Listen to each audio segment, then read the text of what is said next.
Have you been working on your serve at all? Yeah, so these are the things I'm working. You want to hear it? Go ahead. On the first serve, well, okay, let's do second serve. Like, okay, a few things that I'm working on. Go ahead. One thing is to really extend here, Uh-huh. this, because I wasn't doing that a lot. You tell me what you think. But so focusing on this, keeping this arm more here to the right, not going all the way back. When it comes to the legs, Yeah. I used to put too much on my left, and that's why I would have the problem. So I'm trying to, like, when I go down, I'm trying to like put weight on the right leg as well, not just too much on the left, because everything was on the left. Uh-huh. So kind of like loading down more, here more, and then accelerating. That's the second serve. On the first serve, tossing more to the right and going more from here, and then accelerating more from the right side. So the problem is that when you take your elbow back, go ahead and take your elbow back. If your elbow is on the right side of your body, you have an insufficient coil. This is not good because you need rotation. So you need to be at least here. This is the minimum amount. Don't be here, Emma. Okay. Because you're gonna lose a lot of power and you might hurt your shoulder. Okay. So you gotta be at least here. Ideally, you actually wanna be behind the body. Because the more you go back here, the more rotation you have into the contact. So if you go here, look, what the elbow does, first when the racket drops, the elbow goes up and out. You see, this is the mechanics of the racket drop. It goes from here to here. So if you're starting on this side, there's less range of motion. It just goes up like this. It doesn't go out. So look how much range of motion you're losing if you start here. So you have to, if you start here, look all that space that you get from going here like this. So from here is still enough space. You see a lot of the great WTA servers have a coil that goes to about the middle of the torso. From here, there's still enough space to go up and out. But if you start on this side, there's no space. So you're just going up. So you lose a lot of range of motion there. Okay. Okay? There's not one player on tour that has the elbow on the wrong side of the body in the trophy phase. The other things, there's going to be some complications if you try to load the back leg. You can try it, but it's going to be difficult because you're trying, if you remember the last time what we tried to do is to load the body more aggressively, to go more into the court with the body like this, right? So what you said, that putting the arm further up like this can help with that actually. So you create like a C shape of the body when the arm goes back. It helps with that, it promotes that. So naturally, when you toss the ball inside the baseline and you do this, you're gonna wanna lean a little bit. So naturally when you lean, in the trophy phase and shortly thereafter, the weight starts shifting towards the front more, independent of what stance you have, but especially on the pinpoint stance, because you have that weight coming from here, going in, and now you're going to be loading like this. So naturally, if you go through this motion dry, you'll see that naturally more of the weight will be on the front side. It always is. So this is the case for the vast majority of players with pinpoint and platform, but especially for pinpoint. If you look at their feet, when the back foot pulls up, for example, like John Isner, there's barely any weight on the back foot. Only the tip of the back foot is on the ground in the trophy phase. So when they're about to unload. So which means that naturally more of the weight is distributed on the front foot. But here's what I would suggest to you, to not even think about that. Just try to load the serve the best way you can. Okay. And make sure the toss is in a good location and then just unload it. Like what I saw last time was that the serve, while it's precise, while it's good, you're a spot server, you could get more power out of your body. The body is not helping you enough, all right? And so you kind of keep these other things, let them happen naturally. I wouldn't start worrying about that too much. And the elbow, that's a bad change. If you're gonna make that change, you're gonna make your serve worse. So keep the elbow position like always. I want you to do some first serves and then I'd like you to work on your second serve, but really try to load the body more aggressively, okay?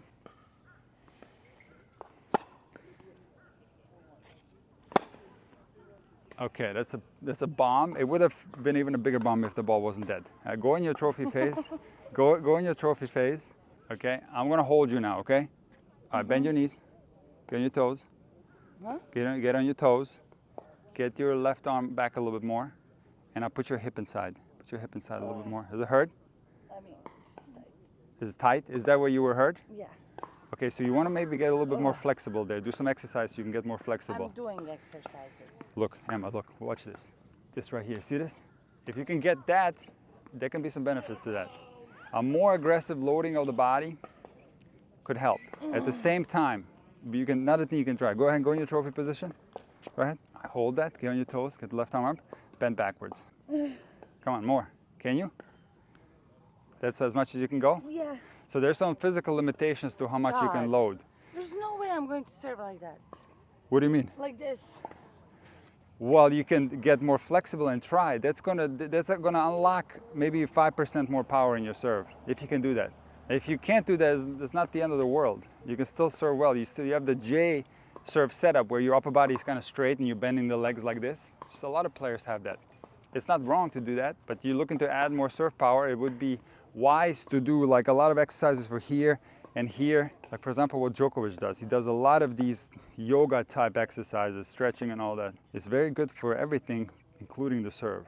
Okay, so you do as much as you can to load the body aggressively. That would be my advice on the flat serve and generally on any serve, okay? So do a couple more firsts. Okay.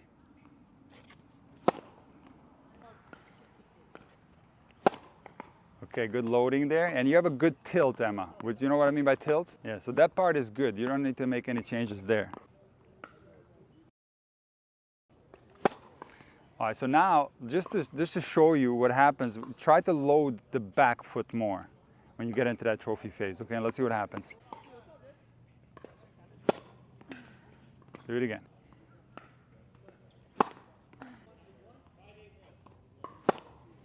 Okay, now try to throw the ball a little bit more behind the baseline and load the back foot. You see how it's easier to load the back foot? When you throw it behind, go again. Throw it behind the baseline. Okay, you see the difference? And now throw it in front and try to load the back foot. Okay, so watching your feet, to me it appeared that it was a lot harder to load the back foot when you threw the ball in front. What did it feel like to you? Yeah, but also that was too far in front. Well, of course. But I'm just saying, just thinking about the loading of the feet. Didn't you think that when you throw the ball more behind, it was more natural to load the back foot? Yeah, of course.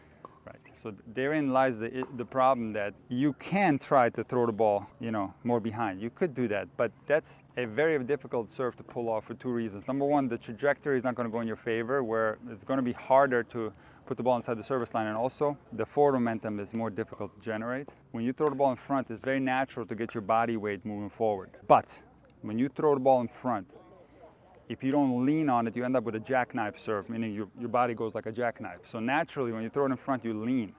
When you lean, naturally the weight goes here. How much? It depends on the serve style. I would say anywhere between 70-30, 60-40% of the weight is on the front foot. Like it's not that big of a difference.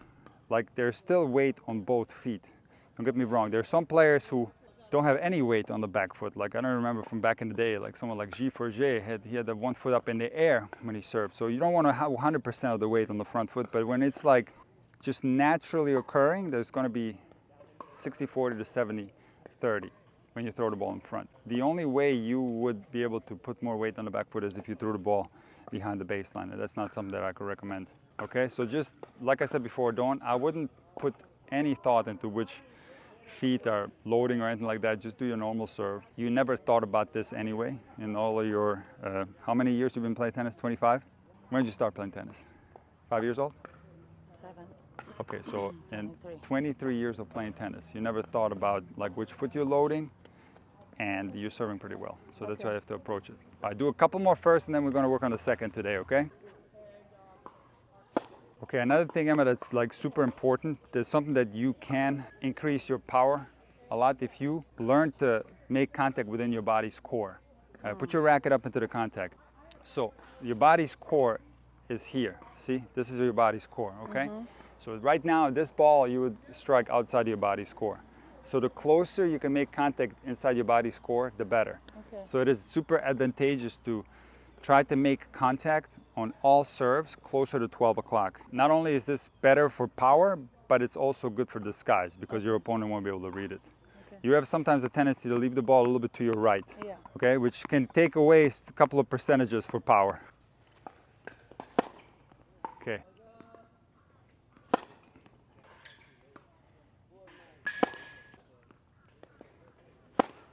One more thing that I want to make you aware of that's happening on your serves is an inconsistent location of the back foot when it pulls up. All right, so sometimes you're pulling the back foot up right behind the front foot, and sometimes it's on a little bit on the outside. So there's nothing wrong with either style, but I don't think it's optimal to have a variance there. Okay. So Yeah, I always had that issue. you always had that issue, so you knew that from before? Yeah, always. What do you like better? Do you like putting it on the outside or? Outside, yeah. Yeah, they keep doing that. Venus Williams puts a foot on the outside. And I just heard in him. college, Yeah, I go ahead. also did the platform stance. Oh, you did? Oh, I didn't know that. I have some videos of it. So you Because did they a were plat. experimenting. Oh, experimenting. Okay. And I did like, I think, for a little while. There's nothing wrong with experimenting with your stances, and of course in the pinpoint stance, experimenting with different locations for the back foot. But I like to see consistency on the serve because that's gonna result in consistency of getting the ball in. When you have consistent body movements, it's better than having some variances. You can throw off your feel a little bit, you can throw off your rhythm slightly. So I recommend that you continue to put it on the outside, which is not a mistake at all. Some people identify this as a mistake. Now, I want to just tell you one quick story. You know, Venus Williams has a YouTube channel. I don't know if you saw it. Okay, so she may be one of the best serves of all time, right? Had the fastest serve in the world at one point, won 5 Wimbledons. You know it's a great serve, right? And she put the foot here, right here, on the outside. Now, I heard that she said that she realized that she was doing a mistake on her serve by putting the foot on the outside because it opened her up too much. That's what she said.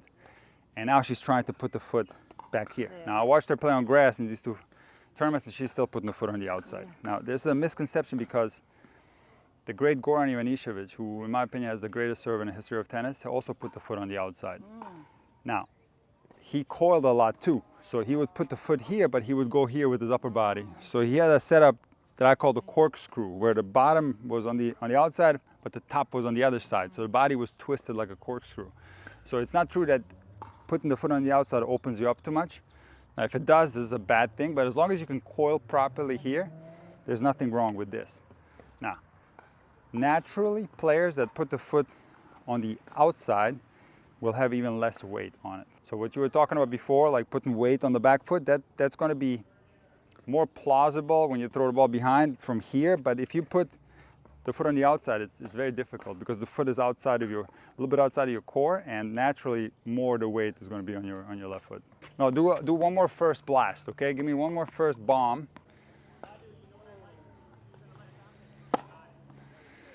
Load a little bit more aggressive. One more, last one. Come on, load your body, like feel the loading. So you have a really good coil in the serve. Yeah. So that part is, you shouldn't make any changes. Just Okay. keep it as it is. Okay. You have a good tilt, good cartwheel. You have a rotation. You have excellent coil. Where the serve is lacking a little bit is explosive loading and unloading. All right, so let's do second serve, okay? Okay.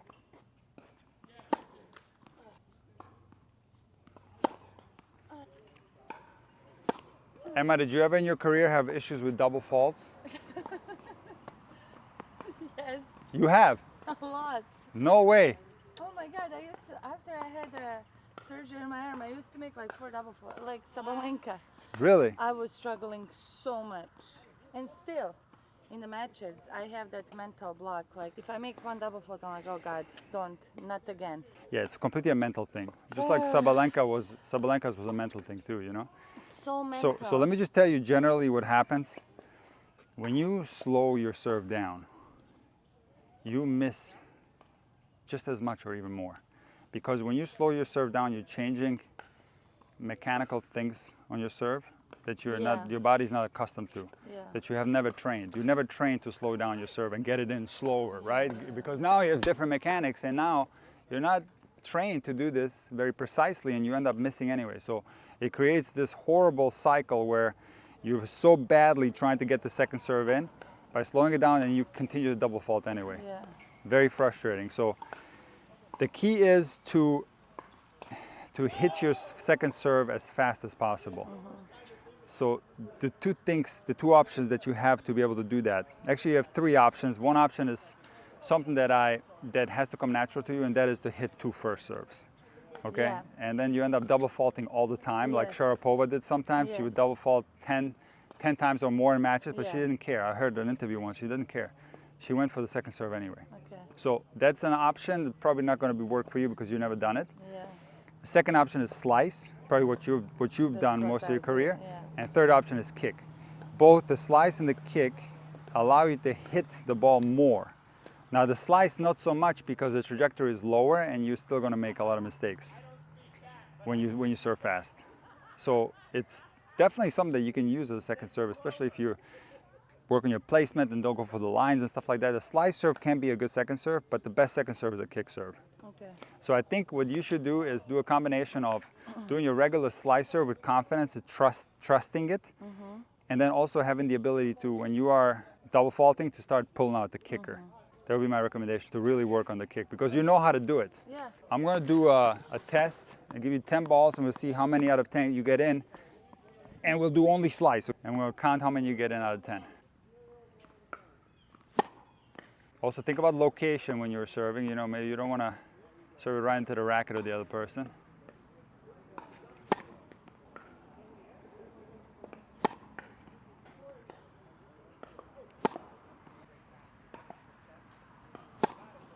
That was wide.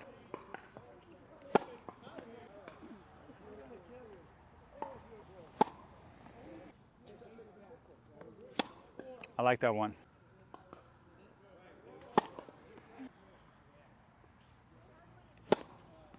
Okay, those are good. You definitely, like you said before, in practice, no problem whatsoever, even getting the slice in. One thing that I would recommend, it kind of relates to your first serve as well. The more you can load your body and the more you can use your body even on a second serve, it not only helps with power, but it also helps with nerves sometimes where, you know, when you are serving and you're feeling that tension, Yeah. and you feel the tension mostly in your arm and your hand. So the arm gets a little tight. So if you can like utilize power sources, they can help the arm out in those tight situations and allow you to get the ball in even though you're tight.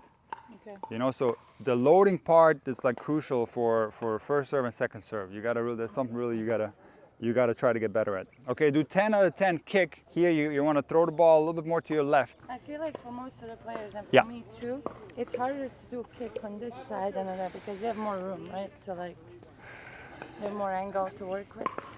So the reason why it's harder is when you do a kick serve, you have more of a sideways position of the torso. Yeah. When you make contact. And so when you're serving to the ad side, you're sideways, your chest is more towards the target. When you're sideways on the deuce, your chest is completely the opposite way, and the ball is going here, your chest is going here. So generally, like a slicer will be easier on this side Yeah. because you're opening your chest towards the target like this. You know, in the kick serve, some people don't do kick because of that, and that's a problem. You should Yeah. always practice your kick on the deuce. Okay. You know, some people they always practice kick on the ad. Okay. There's no biomechanical differences on the kick serve or any other serve between deuce and ad. It's the same biomechanics. It's just mentally we're dealing with kind of a mental block because our body is turned the wrong way. It's just something that you should practice a lot. That's all. You got to always practice the kick on the deuce. Can I start over? Yeah, sure. And throw the ball a little bit higher. You want to make contact right above your head, Emma. So maybe a little bit more to the left too. There you go. Good, Emma. 3 out of 3. Very nice.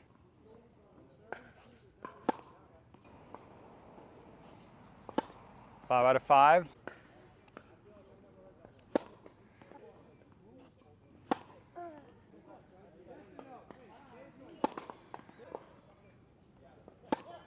Nine out of 9. Match point, Emma. You caught the back of the line, 100% sure. And you got 10 out of 10. Emma, one thing you have to understand, if you have the ability, you have two sets. One was 9 out of 10, the other one was 10 out of 10. If you can do this in practice, and then you go to a match and you start double faulting, you know it's like It's here, yeah. it's a mental thing. Yeah. If you were here struggling in practice with no pressure, nothing, Yeah. then it's a mechanical thing most Yeah. likely. Yeah. So there's, again, on your serve, you have a nice serve. We already talked about what you need to do. But first and foremost, you get your body healthy so that you can do some of these Yeah. better loading techniques. Yeah. Now, one thing that I will say, and this is an important thing to consider, is that when you do a kick and you're serving to the ad side, the trajectory of the geometrics of the court help you more because the kick serve on the ad side exits out of the Yeah. court naturally. And when you serve on the do side, the kick serve doesn't really exit because you have a leftward trajectory. Now, some players that have a tremendous amount of kick can make the ball still go towards the right if they're right-handed, despite the fact the ball is going leftward. But most players can't do that. So the ball doesn't necessarily go to the left, it kind of straightens out and goes through on the kick. So in addition to that, that spot right there is kind of tough to hit. So it wouldn't be a bad idea to do a kick on the ad and more of a slice on the deuce. That wouldn't be a bad idea to do, to experiment. If you feel like the players are attacking your kick serve more because it's not getting away from them as much, then you consider maybe slicing more second serves on the deuce side. That's the only consideration.